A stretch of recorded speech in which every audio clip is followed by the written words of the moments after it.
All right, good morning. We are on section 1.3. We're still in module 1. Now we're in section 3. And today's focus is absolute value.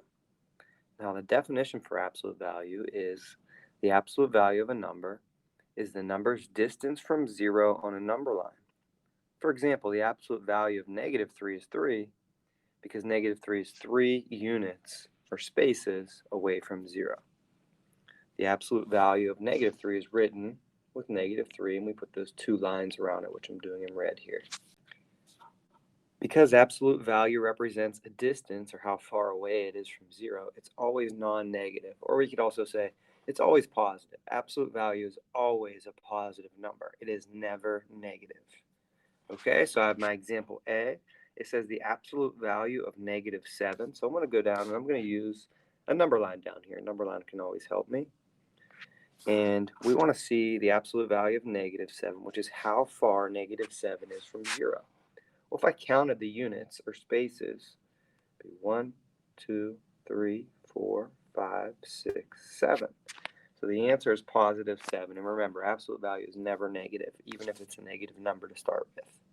Okay, so then we'll go down to B right below it. I'm going to do that in a different color. We have +5, so I'm going to graph +5. The absolute value of +5, how far is +5 away from 0? 1, 2, 3, 4, 5. It is 5 away from 0. +5 is my answer. Okay, choose a different color for C. We have the absolute value of +7 this time.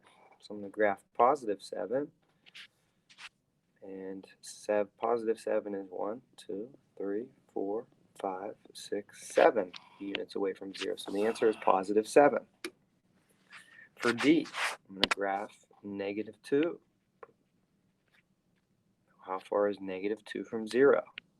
1, 2, +2. You should catch on pretty quickly. E is +4. Let me go ahead and erase this, clear some room. So E is +4. So how far is 4?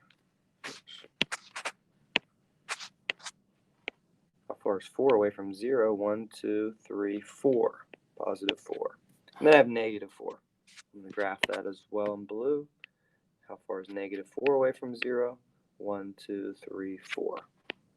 So absolute value is always positive, and it's just the distance from 0 on a number line.